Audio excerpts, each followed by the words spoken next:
Hello again, party people. Urban Mask back again with another video. I know I've taken a long hiatus between these videos. That's because I've been traveling a lot with work, with family stuff. You know, I've been on the East Coast, been to South Dakota. I never thought I'd go to South Dakota, but I was at my niece's wedding. Oh no, oh, it's over here. See, I forgot the format of my own show. I'm at my niece's wedding, and you know, I've got some cool pictures. I've also been spending a lot of time with my new Maverick Pro drone, which I will leave the link to some footage in here so that you guys can come check it out. I've been shooting in 4K and also 4K 24 frames a second on the Maverick Pro, just trying to test out the range of the thing, seeing what's possible, and just playing a little bit with it. But what we're here to talk about today is this game right here. Back with another review for VR game called Darknet. Now, I really got addicted to this game when I tried it. This game is super fun. It's a puzzler, basically stationary, but you're inside a 3D 360 world where you play a hacker trying to get rewards for hacking different targets. And basically, you inject viruses into the system, and the security protocols and the different firewalls and different things like that try to disrupt you from doing that. It's a time-based puzzler, time and location-based puzzler that gives you different tools, and also the defense has different tools as well. So you're a hacker in this world, and you are of all things, you're trying to acquire Bitcoin, BTC. That's how they pay you. Obviously that's how they pay hackers in VR, right?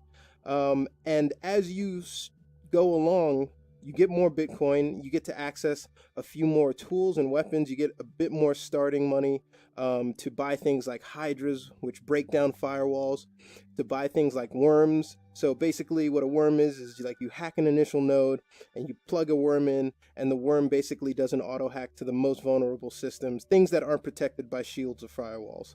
And the point of the game, I haven't really figured out the point of the game. It's a storyline, it's got a plot, but I don't know what the end goal is, right? I can be sitting there playing this game forever, but you don't know what you're hacking when you hack it. The call line comes in very vague. The story is very text-based. There is audio telling you when the timer starts, and you know, things, audio cues inside the game. But you pick a contract, and then after you successfully hack it, you go and you check your news feed and you say, oh wow, I just, you know, revealed that some corporate executive was threatening some 5-year-old and his family to silence them. Or, oh wow, I didn't know that, you know, this media news agency was putting subliminal messaging in its advertisement overtly. And you're exposing that. So you hack it, then you see the news stories that correspond to your hack. It's actually pretty cool. It's really hard at a certain point. So I'm at about 50% proficiency, and it's starting to get a bit harder because the time windows on the hack are getting smaller, and the complexity of the puzzle is getting larger. I don't really know what else to say about it. It's available on Vive, available on Oculus.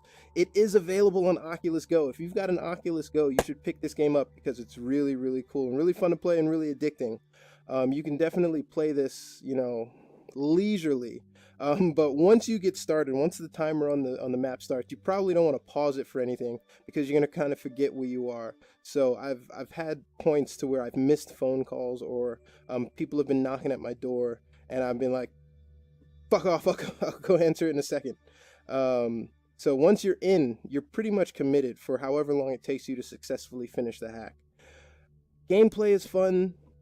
It's available on the Oculus Go and also full VR setups.